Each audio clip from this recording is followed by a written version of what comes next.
Welcome to the next episode of the podcast on negotiation. And today we have a very special guest and a super exciting topic that we are both passionate about. With us is Noam Ebner, professor at Creighton University, who shares the same two passions with me. And one is for the theory and practice of negotiation and conflict resolution. And the other one is Star Wars. So, no, I'm great to have you with us. Thank you for your time. What a joy. Words about yourself. Well, yes, but only in words. I had to leave the lightsabers and the fighter helmets at home, off screen this time. Although it seems that you and I could put on a very different show than the one we're about to. Hi, everybody. My name is Noam Ebner. My day job, I'm a professor at Creighton University in Omaha, Nebraska, in the United States. I teach negotiation, conflict resolution, and other related topics. And most recently, or for quite a few years now, I've been involved in a project together with my partner and co-editor, Jen Reynolds, from the University of Oregon School of Law, in putting together a project and more specifically a book on Star Wars and conflict resolution. And this is what we're going to be talking about today. Thank you, Noam, for being with us. Let us start with our first encounters with the Force. So for me, it was the very first movie. Yes, The Return of the Jedi was the very first movie I watched in the movie theater. And it has left a lasting impact on me and my family. My son and myself, we are very big fans of Star Wars ever since. What was it for you? What was your first encounter with the Force, with the Star Wars franchise? Well, first, let me start off by saying I love how Star Wars is something generational. Right, intergenerational and cross-generational. Yes. And I had that same experience. I was 4 years old, and this is the first time in a theater I can remember.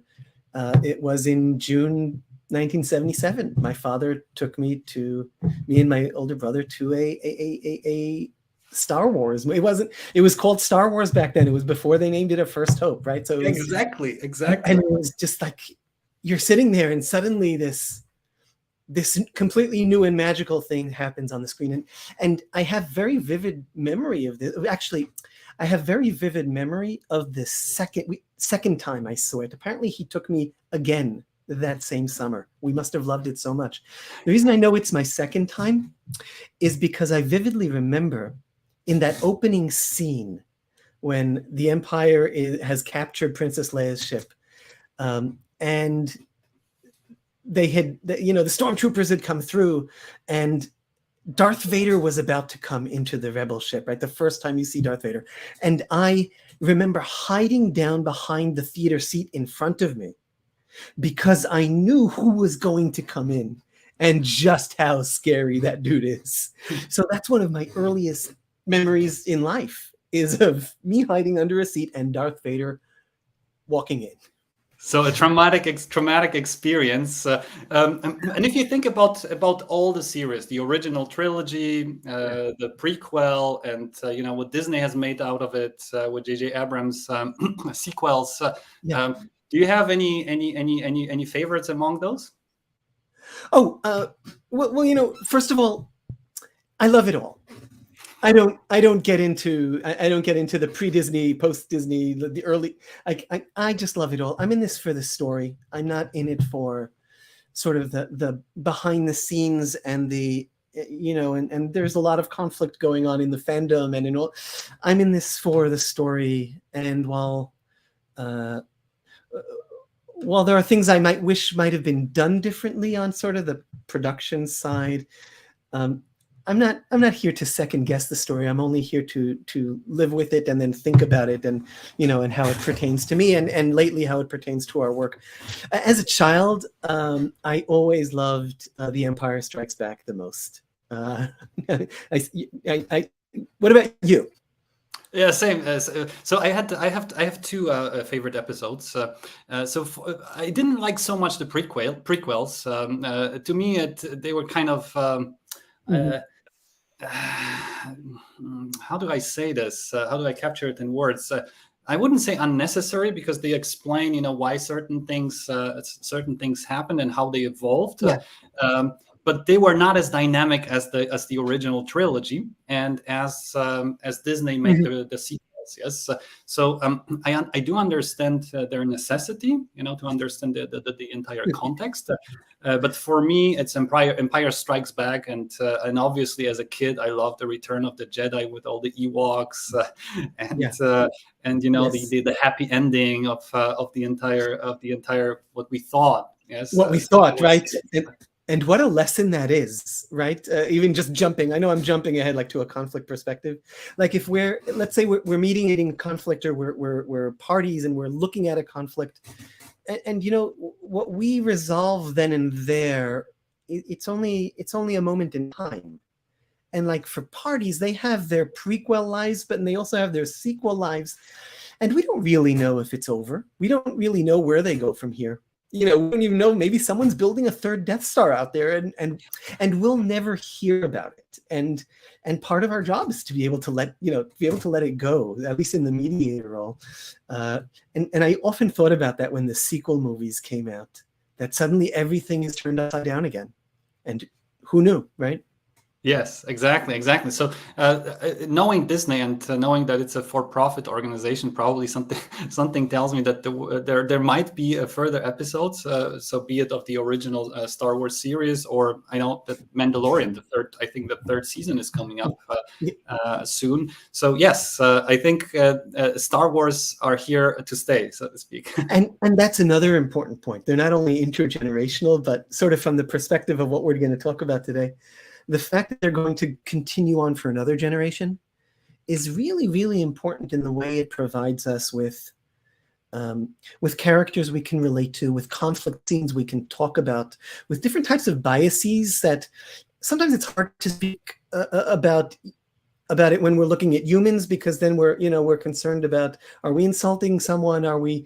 But when you look at characters, alien characters, or people in other worlds, it's really easy to point out, oh, look at what they're doing. And they don't suffer those Earth biases that we do. And I just hope that Disney or Lucasfilm or whoever, and fans, by the way, I hope people keep putting out material. I think that from a conflict perspective, which we'll flip to soon, I think the material is just getting better and better. The Mandalorian is such a wonderful space for development of someone who's transitioning from a violent, solve disputes through violence, to someone who learns to be relational, to someone who learns to talk through things, someone who learns to form relationships and teach others to form relationships. He's learned to mediate, and he's teaching others to mediate. I can't wait till season 3 comes out. And maybe this is the way. This is the way. Absolutely. So Noam, speaking of characters, any favorites there? Any characters that I don't know? I know that we know that you were scared of Darth Vader. I think we all were as kids. Yeah, well, it's the age. Well, so as I said, I mean, recently I am very enthralled and interested in the Mandalorian and his development. As a kid, I think both. I think like any boy of my age, particularly, I used to go back and forth between Luke and Han. Luke, in the sense of the hero of the show, and the growing out of himself and becoming something ginormous, is I think something we all want to do. Can you hear me? I see I've frozen on screen. Yes, the picture is frozen, but I can hear you very well. I can hear you very well. So, you're saying between Luke and Han? Well, first of all, I'd like to invite anybody who's now following with us and is in chat. Feel free to comment on how redonkulous I look in that picture that I can see frozen on screen. It says, which Star Wars alien character do I look most like? So we have a contest. Ongoing among our viewers. So please compare Noam and myself to Star Wars characters. Yes, we're looking forward. We're looking forward to receiving your votes. Right now, I'm going to go to slightly drunk Jabba the Hutt. Jabba the Hutt. Yes. Um, Yes, for me it was. I felt somehow. I felt attracted to the wisdom, of Yoda, to the wisdom of the Jedi Knight Council. Right. Somehow I liked the aspect of. More of wisdom rather than the ability to fight. Yeah. And I also made that shift later on as the movie kept coming out, and I was growing into something. So I discovered that as a teacher, I identify most with old Obi-Wan. Not with young Obi-Wan, who was not a role model for me as a teacher, and I hope not a role model for anyone. But old Obi-Wan and how he treated Luke is a wonderful role model. As a professional, though, as a negotiator, as at some points as an attorney, and in other ways, it was young Obi-Wan. Young Obi-Wan, his attitude, his moxie, his abilities, maybe a pinch of Qui-Gon and his meditative abilities.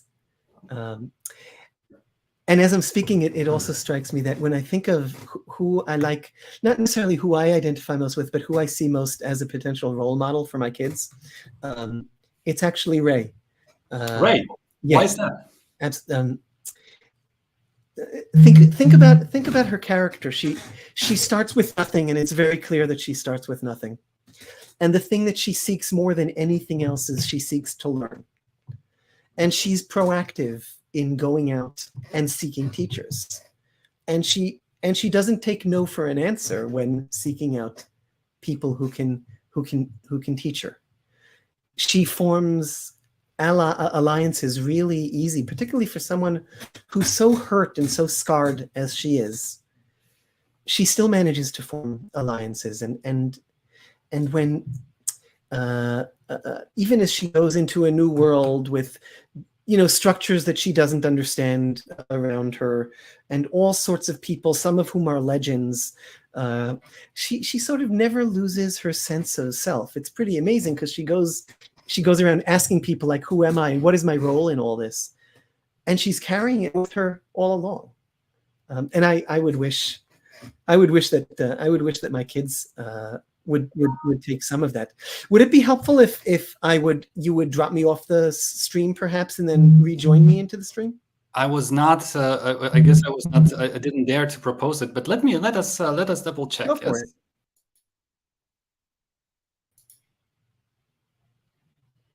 Oh, it seems that now we lost you completely. Which is worse. Okay. I wonder if there's anything else we can do here. Oh, there you go. Okay, Perfect. I put on a different camera. Is this working? Yes, this works really well. Keep going. Now we can see you.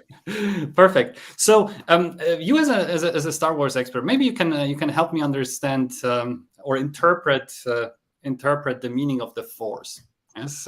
So I think in one of the first episodes, someone defines it as an energy field that puts elements of the galaxy together. So I get that, and I get how the light side of the Force can bring people together. But what I couldn't really understand or interpret it is the dark side of the Force.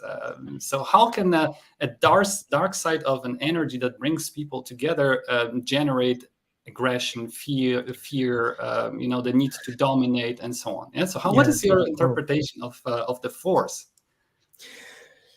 So on so many levels, and I'll just toss out a couple. I mean, the first is sort of the simple level, right? The simple level is the theological level, as crazy as that sounds. And, obviously when George Lucas was intending this, so he was coming at it from the spiritual / theological / whatever his term for that would have been, from his influences and how he thought about it. And in that sense, when you think about the theologies that humankind has created, evil is always there.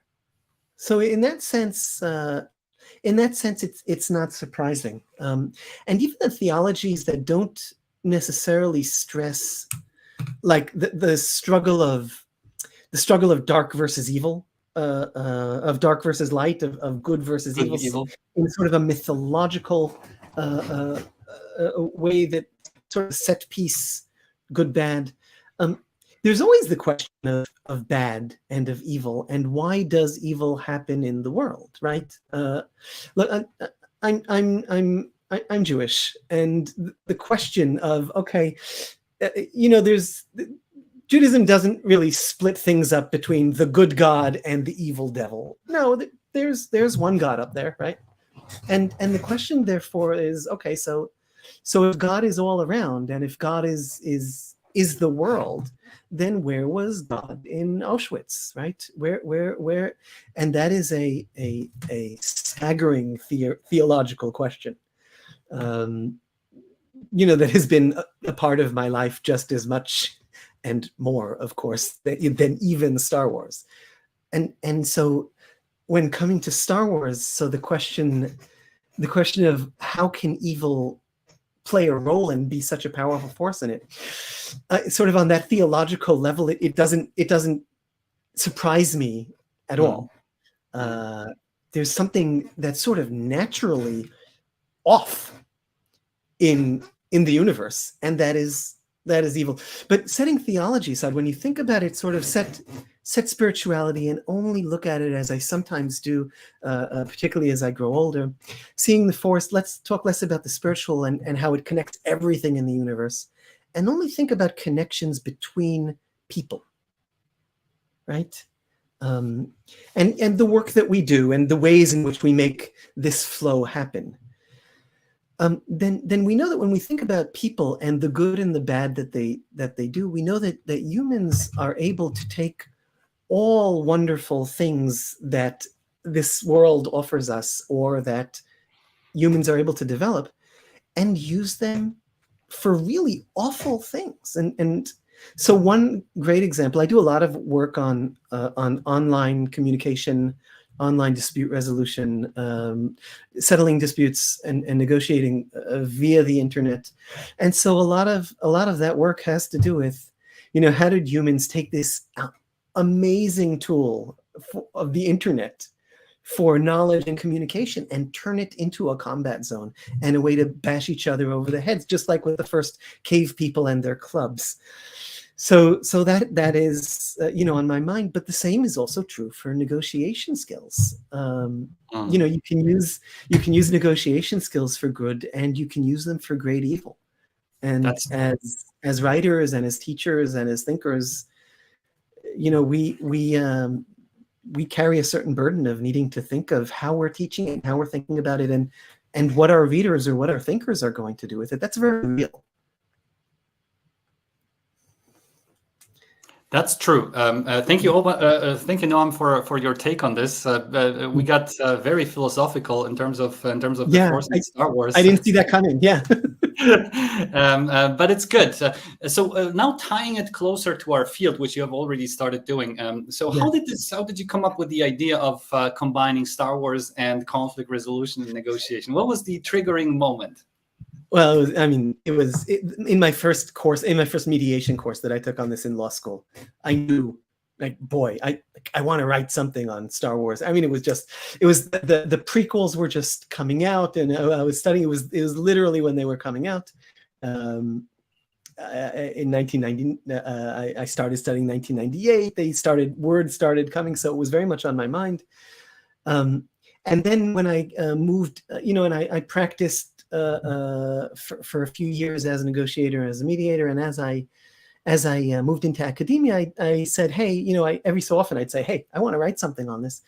And at some point I said, yeah, you know what, but wait for the right moment. And of course, the right moment, the best moment is the moment after you have tenure and you can actually do whatever you want.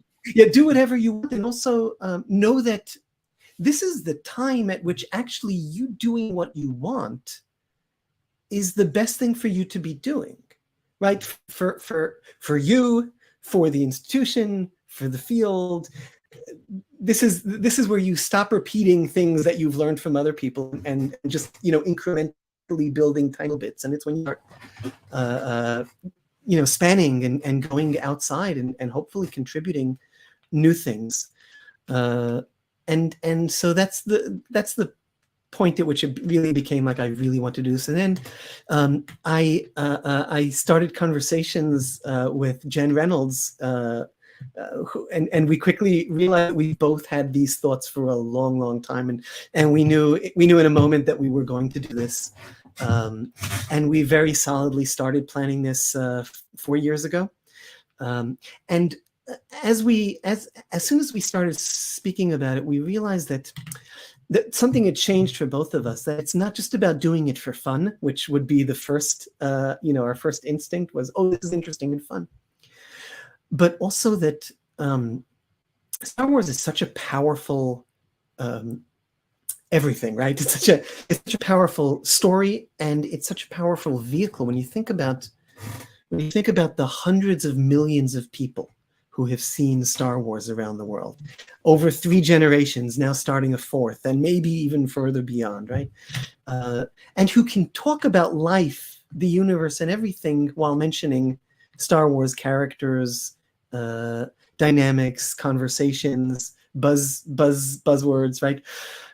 And what we were thinking about was, how can we use that as a vehicle for teaching the world at large more about conflict resolution and negotiation? Because, I mean, I teach whatever, 100, 200, whatever the number is, right? Graduate students a year. And if I'm doing training, so add a few other 100, trainees a year, whatever the number is from year to year. But what about one thing that all educators in this field say, and I'm sure you've said it yourself often, is everybody needs to know these things. Everybody. I mean, since the first moment you started learning it, since I started learning it, I use this all the time, and we all should know it. And so what about, the rest of the 8 billion out there who are not going to enroll in my class, and maybe even not in yours, right? What about them? So finding ways to spread this beyond our classrooms has been on my mind for a long time. Star Wars and pop culture more broadly seemed like such a fit for that, and that's what we're doing now. Yes, that's awesome, and I wanted to share a piece of news with our audience, with our viewers and listeners, that the book is out. The book is out, and let me share the link to it on Amazon. Here it is. In a way, this is a worldwide premiere of the book, unintended, but happy accident, as Bob Ross would say. This is the book came out early this morning. We got the notification from Amazon and from our wonderful partners at DRI Press at Mitchell Hamlin School of Law. The book is live on Amazon. We've been waiting for this a long, long time, and I'm so happy to share this moment with you, Remy. And I've already ordered my copy, so it's on the way. The words that every editor and author loves to hear. Yes, it's supposed to arrive on December 17th. So it's probably printing somewhere on demand by Amazon. Yep. It will get to me very soon, and very much looking forward to reading more than just the table of contents, and finding out more about the connection between these two passions of ours, the passions that we share. So, Noam, if you were to emphasize, if you were to pitch the book to someone who has no idea what it's all about, what is it all about, and who should, or why, and who should read it? So thanks for the opportunity, because I need to practice this, I guess. And the pitches are different. The pitches are different depending on who I'm speaking with, because we, as I said, we wrote this book for a popular audience, for a general audience. We didn't write it specifically for practitioners of negotiation and conflict, for students of negotiation and conflict, or for academics in negotiation and conflict. But all of these groups will find value in it. It turned out, and we saw that more and more as the chapters came together. So here's the thing. Jen and I didn't write the book. We edited the book. We each wrote a chapter, but we wrote it together with 23 other colleagues, and there were 50 more colleagues and friends who proposed chapters that we were unable, because we only had space for like one book, and we so far, and we were unable to so many ideas came in, and the book was written by people in many different voices and with many different ideas in mind. So it's anything written in that way is bound to be interesting just right off the bat. It's not my opinion on Star Wars or Jen's opinion on Star Wars. No, there's so many great minds involved, and writing it for a general audience means that we wrote it with very little jargon, and anytime we use jargon, we explain the jargon, and we tried to explain it in a way that would allow people studying and learning this jargon to start applying it in their own lives. So if you've read a situation in which Darth Vader is actually, he's the most competitive person in Star Wars, and all of a sudden he's acting cooperatively, and he's employing interest-based negotiation, and you explain what that looks like, then all of a sudden it brings it to life, and in a way that readers can understand interest-based negotiation in a way that maybe they wouldn't even understand if you handed them getting to yes. Not that we're better than getting to yes. Nobody can say that out loud in the negotiation world, but we can say that to a particular audience, they might get it better. If they think about that scene, the most iconic scene, right? The join me scene. Yeah. And you realize Darth Vader is negotiating with Luke to join him to be his student and to join him on the dark side. And he's trying to speak to Luke's interests. He could be competitive. He could cut off Luke's other arm, tie him up, and bring him back to the Emperor. But instead, what he says is first he offers him affiliation and love, right? I'm your father. He assumes that Luke's been looking for this his whole life, so he's speaking to that interest. He says, I will complete your training, right? He knows what happens to what had happened to old Obi-Wan Kenobi, because he was the one who had dispatched him. So he knows Luke is probably looking for a teacher. So he speaks to that interest. And if you watch that scene, suddenly you say, whoa, that is interest-based negotiation come to life. And it's strange because it's a moment after Darth Vader just cut off his arm. I mean, it just cut off his hand.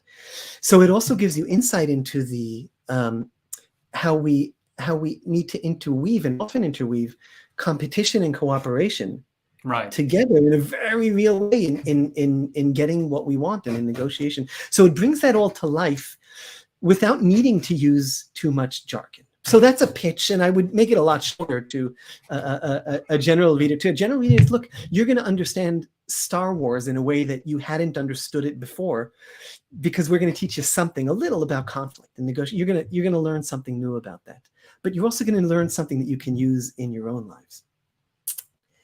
Do I have a second? Do I have another minute for another two pitches?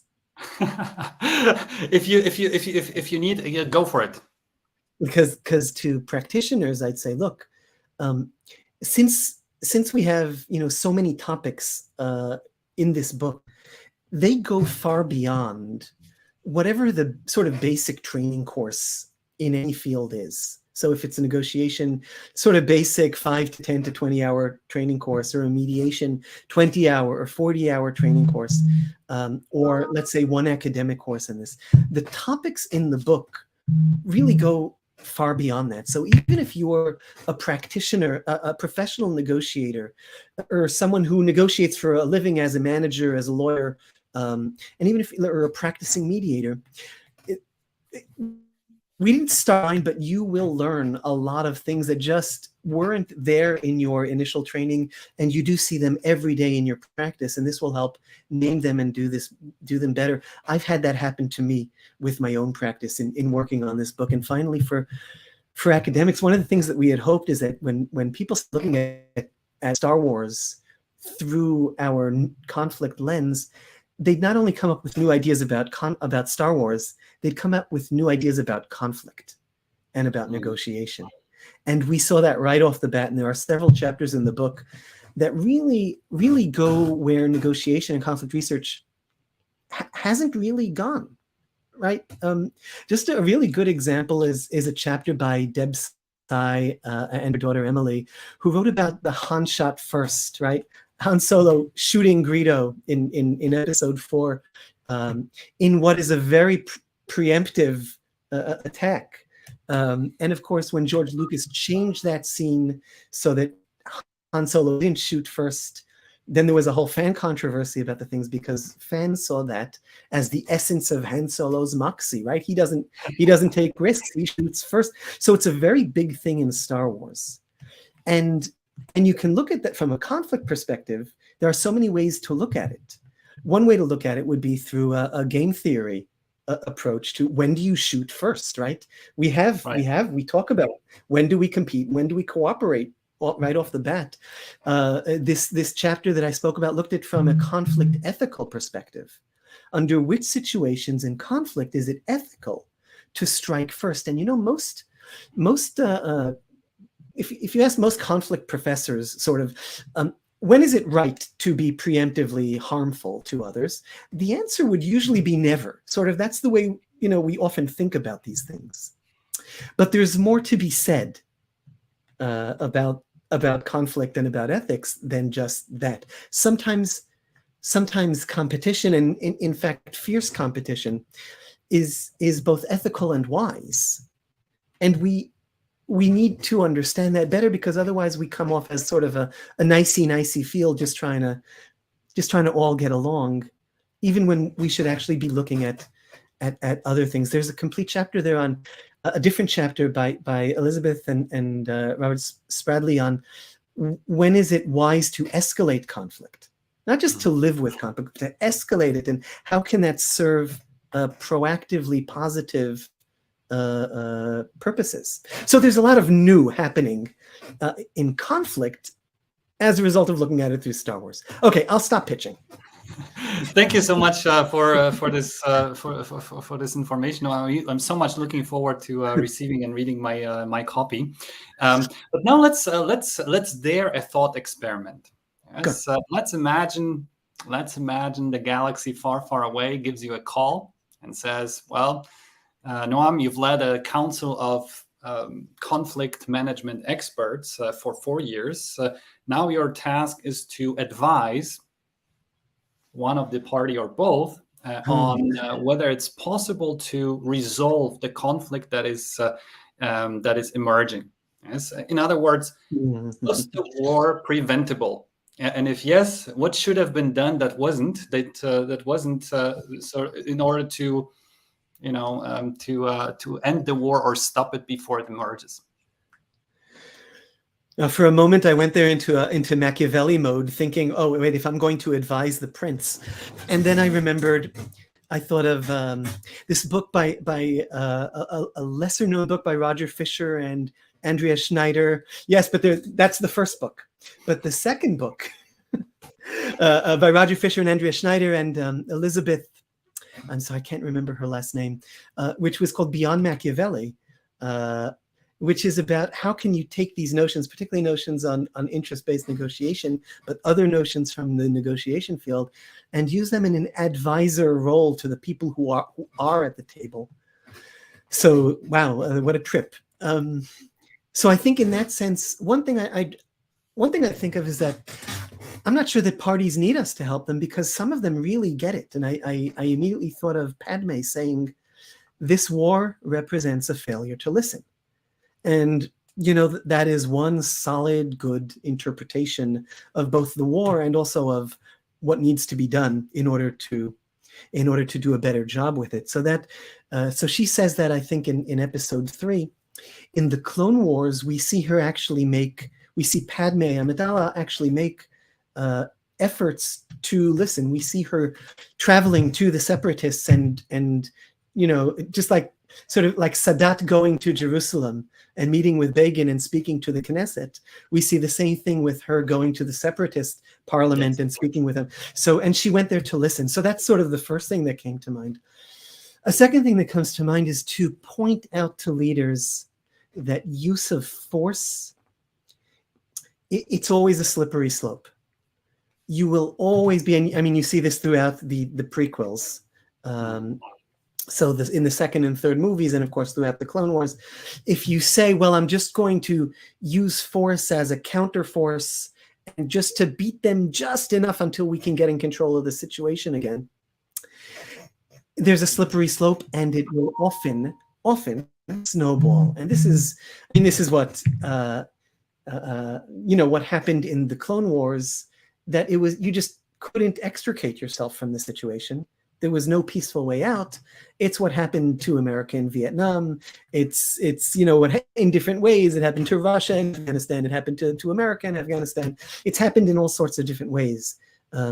It's really hard to have just a small galactic war. And I think the third thing is, things seemed really simple when you watched the first three, the original trilogy. Like, there's this side and there's that side and there's a war. When you started watching the first trilogy, the prequel trilogies in the late 90s and early 2000s, you suddenly realized that actually the parties that you thought were the parties here really aren't the parties at all. There's something going on behind the scenes in which that makes you understand that the manipulations here are greater than the plot, and that actually nobody can speak to anybody in a helpful way because they don't know who the real counterparty would be in. And here I'd like to just mention a project that's going on nowadays, just in the past couple of years. It's called Project Sheshat. It's led by Chris Honeyman, who's led projects in the negotiation field, Andrea Kupfer-Schneider, who's been his partner in crime in most of these projects, and some others, a consortium who are getting together on this. And it's looking at what they call hybrid negotiation or hybrid warfare. What happens when, in all of the ways in which you're negotiating with another party, but what's really happening is that there's sort of an invisible party behind the other party who is benefiting from you thinking that you're in a real negotiation, and they're pulling strings in a way that's harmful for you. So just as a quick example, if I'm negotiating the sale of, I don't know, a computer parts to a purchaser in Europe, but I don't know that this purchaser in Europe is really being manipulated or is being controlled by a world power who doesn't do business with my country, but really wants these computer parts. So I think I'm speaking with just another schmo who took a negotiation course just like me. But behind the scenes, there's something far, more either manipulative or, use your own words, there's something else going on. Yes. How can we get better at recognizing, identifying, and countering that, and dealing with that through a negotiation framework? So this is an ongoing project that I think would have been really, really helpful right there during episodes 2 and 3 and during the Clone Wars. It could have, blown the cover off over all of what was going on and maybe saved the Jedi Order and the Republic. That turned out to be an answer. Yes, exactly. Andrea was a guest of ours here on the podcast. Cool. I think 2 weeks ago. We spoke about gender differences, but we spoke also briefly about her project on hybrid warfare that she's doing with Barney and Barney Jordan and Veronique. Yes, yeah. And Veronique, yes, exactly. So I think we have time for about 2 more questions before you need to run. So the greatest leader and the greatest negotiator. Let me squeeze it into one. In a galaxy far, far away. Who would you recommend? I would recommend Padme. Padme. Overall, I would recommend Padme, and I would recommend her both in negotiation and and in some ways in leadership. Although in leadership, if I had more time, maybe I'd speak at greater length. But Padme is no stranger to using competitive tactics or to packing a gun when necessary. But it's not her first go-to move. It's never her instinct. It's always as necessary. She thinks before she does it. And she brings that to all of her interactions. And it's especially challenging because, especially as she becomes closer and closer to Anakin, who his default is always his lightsaber, she still manages to retain who she is, and try to affect Anakin. Not very successful in the end, but she did try and bring that to him. And when you see how she brought that as a leader, and combined her leadership abilities, she was always with her people where the danger was. She always led from the front, which is, general leadership principles that pertain here. But she also was always careful to check in with her followers, with her people, and consult with them. You can see this in the way she consults her handmaidens and other Nebulians in the scenes, in a way that some of the other leaders in Star Wars didn't. Think about the Jedi. They led from the front. The Sith led from behind. The Imperials, they're always sitting in their armored walkers and AT-ATs, usually. But the Jedi led from in front, but they didn't check in with the people who were with them. Think about Order 66 and how that happened. It happened because they didn't turn around often enough and check in. It happened for other malevolent reasons, but like when you boil it down to a lesson, they could have checked in more. And Padme always did it. And just as an example of one of the most wonderful negotiations she led with all this was the way she was able to reach that treaty with the Gungans when at the moment when they both needed each other to fight against the droid army, the separatist army that had conquered their planet. The Jedi had tried to resolve that conflict early on in the movie with absolutely no success. They tried Jedi mind tricks, it didn't work. They tried negotiation and mediation things, it didn't work. Padme just did it as a leader and as a negotiator. So it actually worked that you asked both of those questions at once. Great to hear that. And if we go down to Earth or back from the galaxy far, far away, the greatest negotiator that comes to your mind, Noam? That's a difficult. I don't have a direct answer, because I always try, when I think of who's a great negotiator, I try not to jump to the usual examples. And that's a problem, because the usual examples are usually, if you'd say like Abraham Lincoln is like, or Nelson Mandela, and all of them are right. But instead, when I think about it, I think about people who inspired me, not necessarily as, in formal negotiations, but in scenes that are close enough to negotiation situations in which they manage to remain centered and focused and on target. Much like I said before, Qui-Gon being centered in the middle of conflict and meditating and still managing to maintain who he is. And two people who come to mind right now. The first is Christina Blasey Ford, who maybe some of the audience doesn't know. This was the woman, a woman who she testified in Congress, in the Senate, at the confirmation hearings of U.S. Supreme Court Justice candidate Brett Kavanaugh 4 years ago. And she stood up in front of the Senate and spoke about how Kavanaugh had sexually assaulted her many years ago. And if you can picture the scene, if you haven't seen the scene, it's like a droid army came at her, trying to shoot her down. And in 100 different ways of power moves and shutting downs that we experience as negotiators anytime we're working with a competitive counterpart, only all at once and for days on end. And she maintained herself so grounded, so centered, so simple message, and being able to project this against a wall of counter moves. It was just inspiring as a negotiator. And the other who really comes to mind at this moment is Vladimir Zelensky, who both as a leader and as a negotiator, I can't get into the details, but it seems to me that he's being very wise with regards to forming alliances, which requires so much negotiation. Both direct and indirect.